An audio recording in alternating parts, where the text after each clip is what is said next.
মুক্তিযুদ্ধকে কলুষিত করার চেষ্টাটা একটা ফ্যাশনের মতো হয়ে গেছে। এখন মনে হয় যে মুক্তিযুদ্ধ নিয়ে একটা যদি আমি বিতর্কিত কথা বলে দিই, ওইটাই মনে হয় যে অনেক ভালো শোনা যাচ্ছে।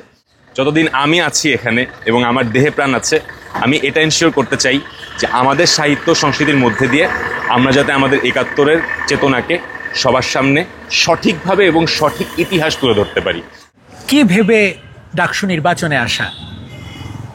আসলে আমার যে ব্যাপারটা সেটা হচ্ছে, আমি তো এখন 4th ইয়ারে পড়ি।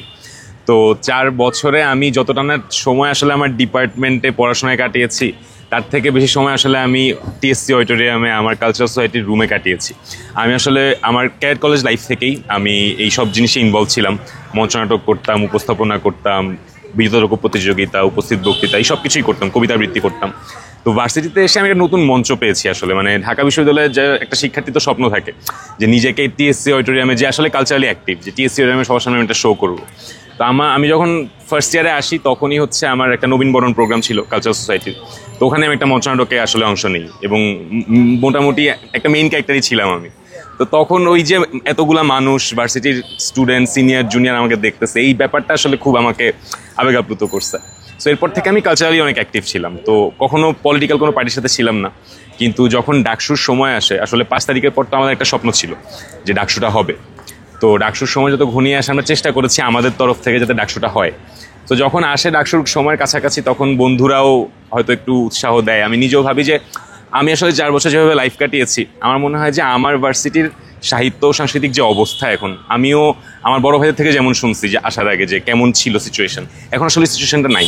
তো আমার কাছে মনে হয়েছে যে আমার ভার্সিটির কালচারাল আর এই লিটারারি যে পার্টটা, সেক্টরটা, এটার প্রতি আমার একটা দায়বদ্ধতা আছে। কারণ আমি এখন যা, হয়তো এই সব কিছুর অনেক অবদান আছে তার পিছনে।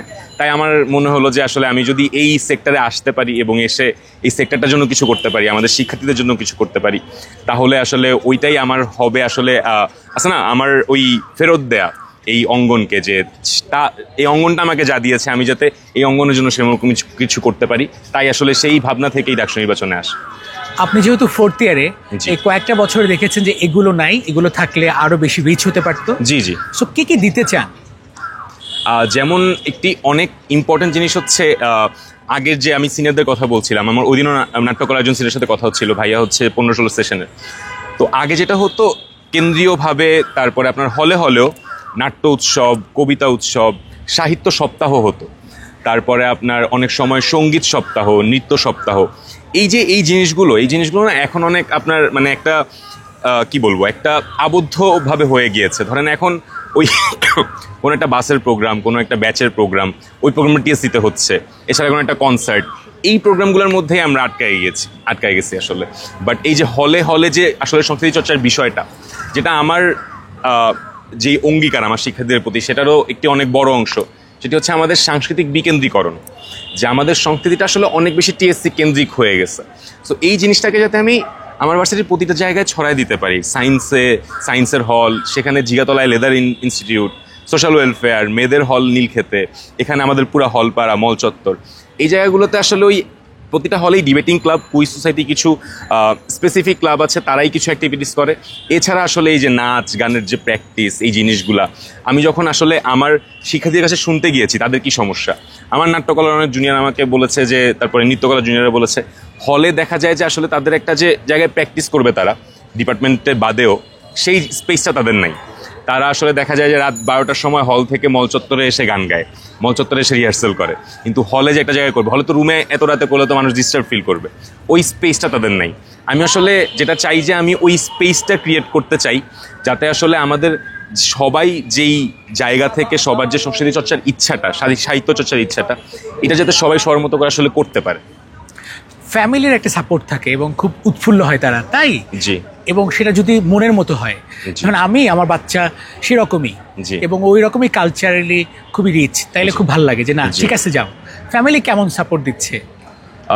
আমার আসলে ভাইয়া, আমার বাবা এই সেক্টরটাতে খুব ইনভলভ ছিলেন। এই বাবা হচ্ছে সাংস্কৃতিক কার্যক্রম করতেন, মঞ্চনাটক করতেন আমার বাবা। কিন্তু আমার বাবা এখন বেঁচে নেই। তো আমার মা আর আমি আসলে আমার ছোট ফ্যামিলি, আর বাকি হচ্ছে আমার মামা, চাচা, ফুপিরা। তো যেটা দেখা গিয়েছে যে আসলে 5 আগস্টের পরবর্তী সময়ে দেশের যে অবস্থা অনেক অস্থিতিশীল ছিল, তো এখনও হয়তো অনেক ক্ষেত্রে অস্থিতিশীল আছে। তো ওইটার থেকে আমার মা আমার সাথে থাকে না। আমার মা আমার গ্রামে প্রাইমারি স্কুলের হেডমাস্টার, আমি ঢাকায় থাকি, হলে আর আমার সাবলেট বাসায় মিলে থাকি। তো আম্মু তো আমাকে সবসময় দেখতে পায় না, আসলে আমি আম্মুকে দেখতে পাই না। সেখান থেকে আম্মু একটা অনিশ্চয়তার মধ্যে থাকে যে আমার ছেলেটা ঠিক আছে কিনা। যদি রাত 9টার পর শুনে আমি এখনো ভার্সিটিতে, সে টেনশন করে যে কখন বাসায় যাবে বা কখন হলে যাবে। তো ওই জায়গার থেকে আসলে যেটা বলা যায় যে ফ্যামিলির সাপোর্টটা এমন একটা অবস্থায় আছে যে তারা ভালোও লাগছে যে আমি আমার বাবার পথে আসলে হাঁটছি। বাট দেন এগেইন তারা একটু চিন্তিত বা ইনসিকিউর এখন পলিটিক্যাল ল্যান্ডস্কেপ নিয়ে, যাচ্ছে আমার ছেলে যদি ওখানে রাজনীতি করতে যায় বা ইলেকশন করতে যায়, ও তো কোনো দল থেকে করতেছে না, ওর সেফটিটাকে ইনশিওর করবে যদি কেউ আঘাত করে বা কেউ ওর সাথে কোনো পলিটিক্স করে। এই জিনিসগুলো অবশ্যই আছে ভাইয়া। তো দেখা গেছে ওই জায়গার থেকে আমিও শুরুতেই আমার ফ্যামিলিকে জানাইনি যখন সিদ্ধান্ত নিয়েছি। আগে আসলে সিদ্ধান্তটা নিয়ে আমার মনে হয়েছে যে আমার মাকে আমি একটু যদি পরে জানাই তাহলে হয়তো আমার ওই স্পেসটা ক্রিয়েট হবে, না হলে হয়তো আম্মুর ওই টেনশন থেকে আমারও ভালো লাগতো না যে আচ্ছা আম্মু টেনশন করতেছে, আমি করতেছি। বাট এখন আসলে যখন আমি যতদিন যাচ্ছে, আম্মু প্রতিদিন খোঁজ নিচ্ছে, আম্মু চাচ্ছে যাতে আমি সেফলি সব কিছু করতে পারি। সো ফ্যামিলির সাপোর্টটা আছে। দেন এগেইন ফ্যামিলির মধ্যে একটা টেনশনও আছে যে উল্টাপাল্টা কিছু যাতে না হয়ে যায়, আমাদের ছেলেরা যাতে সেফ থাকতে পারে। এবং আপনি কিছুক্ষণ আগেই অফ দ্য রেকর্ডে বলছিলেন আপনার বাবা একজন ফ্রিডম ফাইটার। জি। সো এটাও তো একটা ইন্সপিরেশন। জি। এবং আপনি আপনার কাজের মাধ্যমে মুক্তিযুদ্ধকে তুলে ধরবেন। জি। এটাও তো একটা মনে হয় প্রেরণা কাজ করে। জি হ্যাঁ, আমার যেটা আসলে কি, আমি আমার বাবাকে ছোটবেলা থেকে দেখেছি। তো আমার কাছে ওই 71 বা মুক্তিযুদ্ধ জিনিসটা শুধু যে আসলে বইয়ের পড়া বা গল্প শোনা এমন না। কারণ আমার বাবা যখন আমায় গল্প বলতো আমাদের গ্রামের যেই সিচুয়েশন ছিল, ওইটা আমার কাছে আসলে চোখে ভাসে। তো আমার কাছে ওই 71-এর চেতনাটা বা 71-এর যে আদর্শটা, ওইটা খুব গুরুত্বপূর্ণ।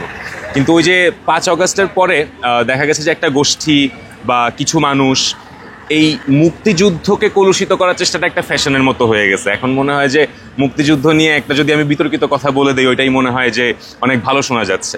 এই জিনিসটা আমাকে আসলে পার্সোনালি খুব ব্যথিত করে।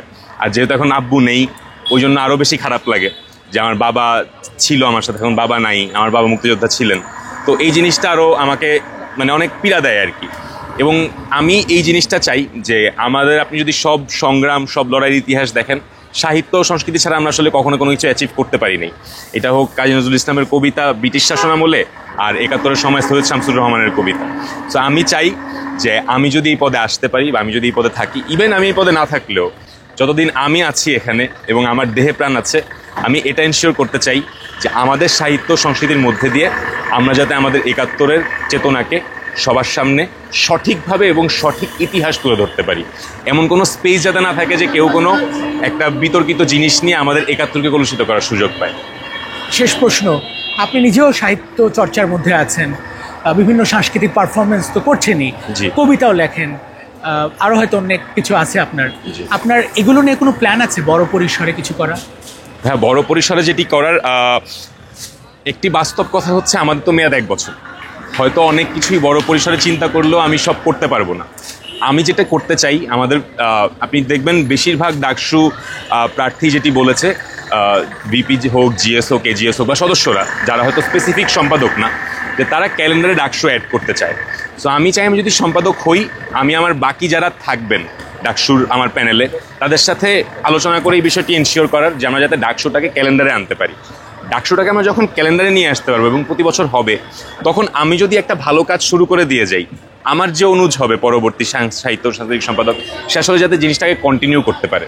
এই জন্য আমি যেমন আমার কাছে মনে হয় যে আমাদের সাহিত্য চর্চার যে মানুষগুলো, তারা আসলে যথেষ্ট অনুপ্রেরণা পায় না। তো অনুপ্রেরণা না পাওয়াতে কি হয় যে তারা হয়তো এই জিনিসটা ছেড়ে দেয়। কারণ সত্যি কথা হচ্ছে, একটি পুঁজিবাদী সমাজ তো আমাদের। যদি আসলে এখানে আপনার জীবন না চলে, আপনি কি কতদিন আর সাহিত্য চর্চা করবেন? ওই পূর্ণিমার চাঁদ ঝলসানো রুটি, এটাই দেখা যায়, কিন্তু রুটি তো আসলে পেটে থাকে না। সো আমি আসলে এমন করতে চাই যে আমাদের বিশ্ববিদ্যালয় প্রশাসনের সাথে ঢাকা ইউনিভার্সিটির যে প্রেস রয়েছে, টিএসসিতে আমাদের একটি প্রকাশনী রয়েছে, এবং বাংলা একাডেমিও আমাদের সাথে, আমাদের বিশ্ববিদ্যালয়ের পাশেই।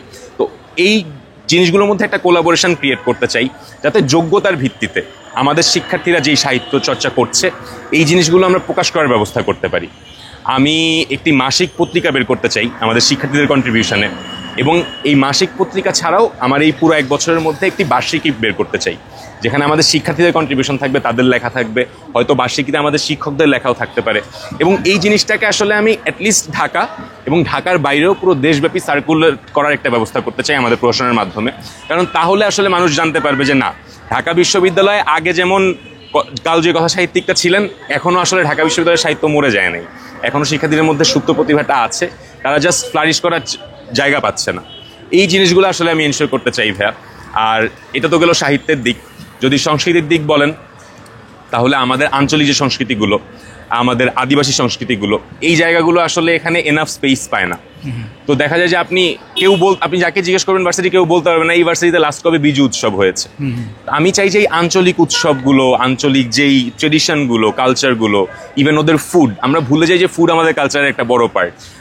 2-1টা ডিপার্টমেন্ট ভিত্তিক পিঠা উৎসব ছাড়া কিন্তু কোনো খাবারের উৎসব হয় না এখানে। তো এই জায়গাগুলোতে আমি আসলে কাজ করতে চাই, যাতে আমাদের এই আঞ্চলিক সংস্কৃতিগুলো আমি আসলে তুলে ধরতে পারি। এবং একটা যে বড় জিনিস, সেটা হচ্ছে আমাদের কোএক্সিস্টেন্সের একটা বড় অভাব আসলে আমাদের সাহিত্য সংস্কৃতিকে পিছনে হটিয়ে রেখেছে। এক পার্টিকে বলে মৌলবাদী, আরেক পার্টি বলে শাহবাগী। এই জায়গাটাতে যাতে আসলে আমরা আমাদের শিক্ষার্থীদের মানসিকতা চেঞ্জ করতে পারি এবং একটি সুস্থ কোএক্সিস্টেন্স ক্রিয়েট করতে পারি, যেখানে সবাই তাদের সাহিত্য চর্চা, সংস্কৃতি চর্চাটা করতে পারে, ওইটা যদি আমরা এনশিওর করতে পারি, তাহলে আমার মনে হয় আমাদের সামনের দিকে এগোনোর রাস্তাটা অনেক স্মুথ হবে। অনেক ধন্যবাদ এবং শুভকামনা আপনার জন্য। ধন্যবাদ।